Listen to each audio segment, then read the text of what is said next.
مجھے ہوش میں نہ لانا، میں نشے میں ہوں، میں نہیں کہہ رہا۔ اب تو یہ ثابت ہو گیا ہے، جب میں یہ بات کہتا تھا پہلے کہ ہمارے ملک کی معیشت 80 کی دہائی میں اس تک کہ 90 کے اوائل میں بھی ڈرگ اکانومی کے طور پر ابھر رہی تھی، اور بڑے بڑے ڈرگ ڈیلر، ڈرگ سمگلر، بین الاقوامی سطح کے اوپر شہرت رکھنے والے افراد، جن میں سے دو بہت ہی معروف، میں نام نہیں لیتا، ایک بہت ہی بڑے ہوٹل کے مالک، 5 اسٹار ہوٹل کے مالک، جو کہ ہوٹل کے افتتاح سے پہلے اریسٹ ہو گئے، اور دوسرے جو کہ ہمارے رقبے کے حساب سے بڑے صوبے سے اریسٹ کیے گئے، انٹرنیشنل سطح کے اوپر موسٹ وانٹڈ لوگ تھے۔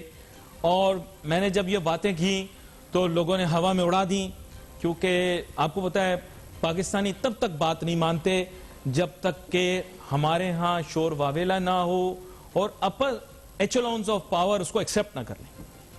میں سلام پیش کرتا ہوں جناب وزیر اعظم عمران خان صاحب کو کہ انہوں نے اب اوپنلی ایکنالج کیا ہے کہ ہماری اکانومی کے اندر ایک پورشن ڈرگ منی کا ہے، تھا، اور اگر ہم نے اسے نہ روکا تو رہے گا۔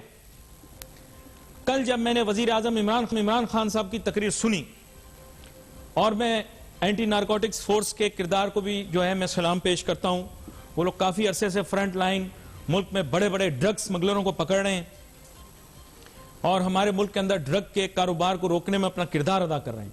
اینٹی نارکوٹکس فورس ان کا بڑا اہم کردار ہے۔ ان کے منعقد کردہ تقریب کے اوپر تشریف لے کر گئے، عمران خان صاحب نے واضح طور پر یہ بات کی کہ ڈرگ سے پیسہ کمانے والے لوگوں کو ہم نے عزت دی، ان کو جناب ہم نے معاشرے میں ایک مقام دیا، ان کو ہم مین اسٹریم اکانومی کا حصہ بناتے رہے، جس کی وجہ سے ملک کا یہ حال ہوا۔ میں آپ کو سچ بتا رہا ہوں کہ ملک کی معیشت میں جب 2% کا کام نہیں ہو رہا تو یہ پیسہ کہاں سے رہا ہے، یہ سوالیہ نشان میرے ذہن میں بہت عرصے سے تھا۔ میں جس انڈسٹری میں گیا میں نے دیکھا انیفیشنٹ ورکنگ، 2% کی کارکردگی نہیں، جاپانی پروڈکشن سٹائل وہاں اڈاپٹ نہیں، کوئی مینجمنٹ سٹائل وہاں اڈاپٹ نہیں، لیکن پیسے کی بھرمار۔ آخرکار وجہ کیا ہے؟ Question mark. اس کوسچن مارک کے جوابات اب مجھے ملنا شروع ہو گئے۔ Smuggling, drug smuggling, gun running, human trafficking, یہ ہمارے ملک کے اندر ایک بہت ہی بڑا مسئلہ ہے، جس میں ڈرگز کا مسئلہ بہت ہی اہم ہے۔ وزیر اعظم عمران خان صاحب کے مطابق 70 لاکھ 7 ملین لوگ ہمارے ملک کے اندر چرسی ہیں، ہیرنچی ہیں، کوکین پیتے ہیں اور دیگر نشوں میں مصروف رہتے ہیں۔ کون جانتا ہے کہ جس گھر میں ایک فرد بھی نشئی ہو جائے، یقین کریں اس کی تقدیر خراب ہو جاتی ہے گھر کی۔ ویسے نعوذ باللہ تقدیر لکھنے والا میرا رب ہے، اس کے حکم سے انسان اپنی تقدیر کے مطابق چلتا ہے، لیکن آپ خود دیکھیں کہ ان گھروں کا کیا حال ہوا ہے کہ جہاں پر ایک بھی شخص نشے میں مبتلا ہے۔ یہاں پر میں وزیر اعظم عمران خان صاحب کی توجہ ادھر بھی مبذول کروانا چاہوں گا کہ سر ہمارے ملک میں جتنی شراب بکتی ہے اور جتنی شراب چلتی ہے، آپ تصور کریں، میرا ایسا خیال ہے کہ جناب الکحول یہ جو بک رہی ہے پاکستان میں، یہ وہ والی الکحول ہے سر، وہ جو امیتابھ کی شرابی فلم کے اندر پیتے تھے، وہ مرہم والی بھی ہوتی ہے، لیکن ہمارے ملک کے اندر اتنی زیادہ ہے کہ ہمارا دریا راوی جو ہے یہ سوکھ گیا ہے۔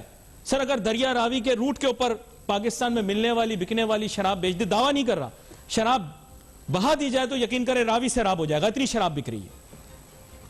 میں بڑی بات نہیں کرنا چاہتا سر، ورنہ کل کو کہیں میری حاضری نہ ہو جائے، میں آگے اس کے آگے کہیں ایسے نہ ہو کہ نوٹس مل جائے، تو میں اپنے آپ کو ادھر تک ہی محدود کرتا ہوں۔ سر ہمارے ملک کے اندر حالات واقعی میں خراب ہیں۔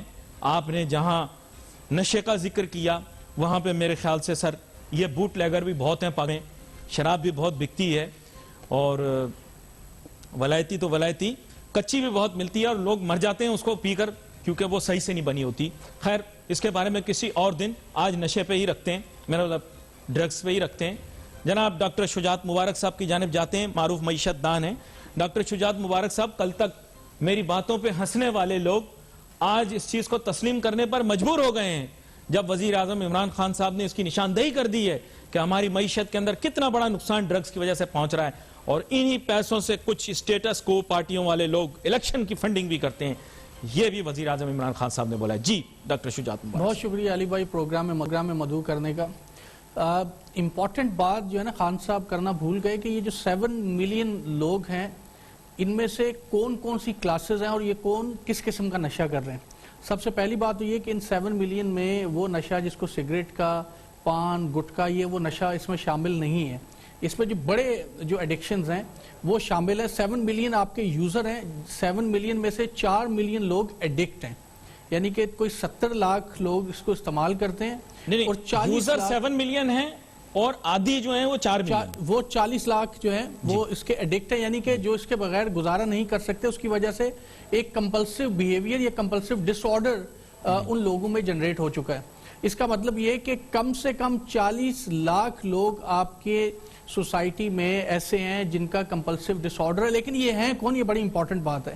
جو ریسنٹ بریک اپس WHO کے ہیں اس میں یہ کہا جاتا ہے کہ اس 7 ملین کا جو تقریباً کوئی 65% ہیں وہ 35 سال سے کم کی عمر کے نوجوان ہیں.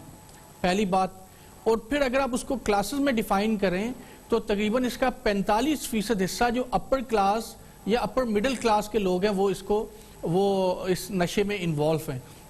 اس کا مطلب یہ کہ یہ جو پہلے کہا جاتا تھا کہ یہ غریب آدمی بے روزگاری سے تنگ آ کے نشہ کرتا ہے، یہ ایک وجہ اس کی ہو سکتی ہے، لیکن اس کے باوجود اب پاکستان میں پریویلنگ کلاس جو اپر کلاس ہے اور اپر کلاس کے نوجوان اور اپر مڈل کلاس اس نشے میں نشہ کر رہے ہیں. اور ایک بریک لینی ہے. ڈاکٹر شجاعت مبارک صاحب واپس آؤں گا تو کچھ اہم سوالات پوچھوں گا. سب سے پہلے تو آپ سے یہ پوچھوں گا کہ اس میں میل اور فیمیل کا کیا تناسب ہے، اور ساتھ ساتھ یہ بات جو آپ نے کی کہ لوگ یوزر ہیں لیکن عادی نہیں ہیں، کیا ایسا ہو سکتا ہے؟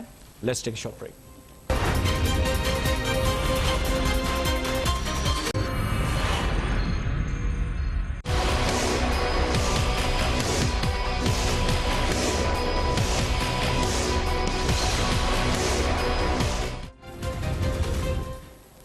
انگریز بھی اپنی تھیوریاں نکالتے ہیں تو ہمیں تو ہضم نہیں ہوتی.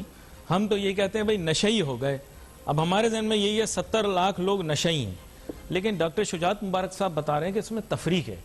تفریق بنیادی طور پہ یہ ہے کہ وہ لوگ جو نشے کا استعمال کرتے ہیں اور وہ لوگ جو نشے کے عادی ہیں. تو انہوں نے بتا دی، اس میں تفریق کر دی. بولا 40 لاکھ لوگ، 4 ملین لوگ وہ ہیں جو کہ عادی ہیں، ایڈکٹ ہیں، اور باقی جو ہیں وہ استعمال کرنے والے لوگ ہیں. ان کو بھی نشئی کے زمرے میں لایا جا سکتا ہے لیکن وہ عادی نہیں ہیں. لیکن ڈاکٹر شجاعت مبارک صاحب یہاں پر بڑا ایک اہم سوال میرے ذہن میں آتا ہے، چونکہ آپ رپورٹ پڑھ کے آئے. کیا اس میں جینڈر کی بیسس پر بھی کوئی تفریق ہے کہ زیادہ تر یوزر جو ہیں وہ مرد افراد ہیں، خواتین نہیں ہیں؟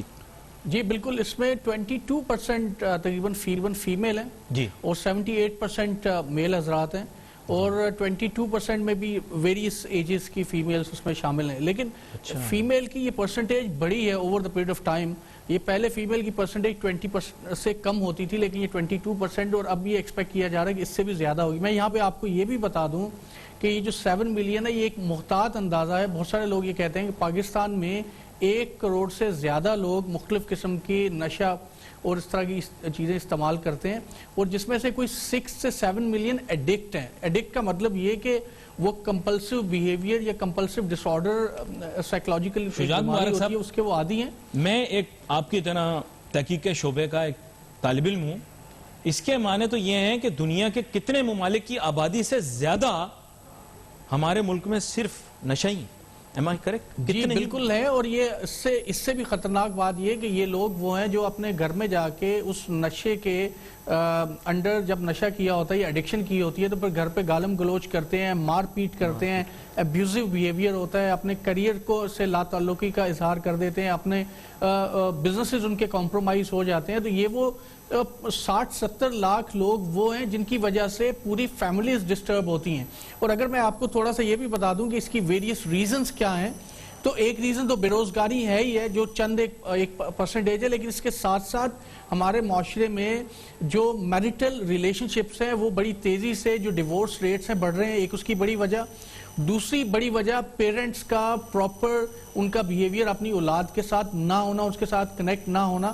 اور وجہ یہ ہو رہی ہے کہ جب پیرنٹس اپنی اولاد پہ توجہ نہیں دے رہے اور ڈفرینٹ جو ڈیجیٹل گیجٹس میں جب بچے اس میں مصروف ہو جاتے ہیں تو وہاں سے دے ٹینڈ ٹورڈ ایڈکشن. وہ ایک ایڈکشن ایک فیشن بن گیا ہے. جی جی میں آپ کو انٹرسٹنگ بات بتاؤں، ہمارے جو میں ہائر آپ سے ایک چیز ایجوکیشنل پوچھنا چاہتا انسٹیٹیوشنز ہیں. ہوں شجاعت مبارک صاحب، میں آپ سے ایک چیز پوچھنا چاہتا ہوں، جب معاشرے میں رول ماڈلز جو ہیں ان کے بارے میں یہ ہو کہ وہ نشہ کرتے ہیں تو پھر ظاہری بات ہے یوتھ تو پھر ان کی جانب راغب ہوگی. دیکھیں یہ رول ماڈل، کوئی رول ماڈل اگر ایک اور غلط خیال نہ کام، لائیے گا آپ، میں جو بات پوچھ رہا ہوں بس اسی تک دیکھیں رول ماڈل اگر غلط کام کرے تو اٹ ڈزنٹ مین کہ آپ بھی غلط کام کریں گے، لیکن ایسی بات نہیں ہے. نشہ آج کل بڑے جو ہائر ایجوکیشنل ایون انسٹیٹیوشنز میں یا جو ڈفرینٹ جو بڑی جو ینگ بچے ہیں 20s میں ہیں یا لیٹ ٹینز میں ہیں، یہ ایک فیشن بن گیا ہے. جیسے آئس کا ایک ایڈکشن ہے، وہ پہلے پچھلے 4-5 سالوں میں یہ بڑی ایکسپونینشلی اس میں انکریز ہوا ہے، اور اس میں دیکھا ہے کہ ڈفرینٹ فیشن سکولز کے، یونیورسٹیز کے اور جو کالجز کے بچے ہیں وہ اس میں شامل ہیں.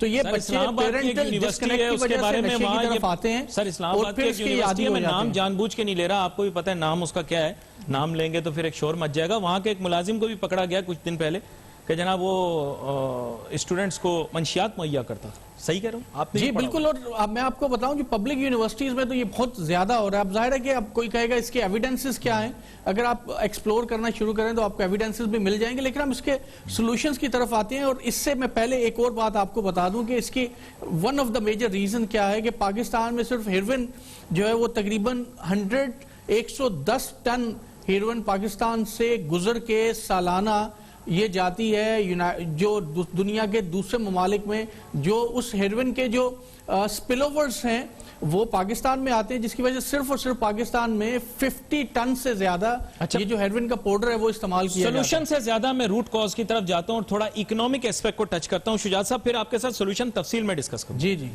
کیا یہ درست بات ہے کہ 80 کی دہائی کے اندر پاکستان میں ڈرگز کا کاروبار منظم طریقے سے کیا گیا تاکہ ہمارے پڑوسی ملک افغانستان کے اندر جاری روس کے خلاف مزاحمتی تحریک جو ہے وہ کامیاب ہو جائے؟ اس میں مجھے تھوڑا سا ٹائم دیجیے گا، میں آپ کو تھوڑا بیک گراؤنڈ، میں آپ کو بیک گراؤنڈ بتاتا ہوں کہ دنیا میں جب بھی غریب ممالک میں لوگ جب اس میں امیر بننا چاہتے ہیں تو وہاں پہ کرائمز اور جو انڈر اکانومیز ہوتی ہیں، بلیک اکانومیز، وہ فلورش کرتی ہیں.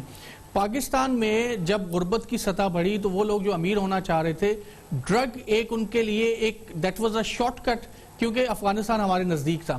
یہ بہت سارے لوگوں نے جو کہ برازیل گئے یا جو اس طرح کے ممالک میں جہاں پہ ڈرگز کے بڑے بڑے گینگز تھے وہ پاکستان میں آئے، پاکستان سے انہوں نے کنیکٹ کیا افغانستان میں، اور 80 سے پہلے ہی یہ سمگلنگ کا یہ ڈرگز کے کاروبار کسی حد تک شروع ہو گئے. لیکن جیسے 80s میں پہنچے اور سٹیٹ کی جو پالیسی ہے، کہا یہ جاتا ہے کہ تھوڑی نرم ہوئی، آپ اس کو سپانسرشپ تو نہیں کریں گے لیکن آپ یہ کہہ لیں کہ پالیسی تھوڑی لوز ہو گئی. اب وہ لوگ چلے گئے، یادیں ماضی ہو گئی. اب آپ جو چاہیں کہہ لیں. ایک چھوٹی سی بریک لیتے ہیں، بریک کے بعد واپس آتے ہیں، وہ جاری رکھتے ہیں، نام لے سکتے ہیں، بات کر سکتے ہیں. Let's take a short break.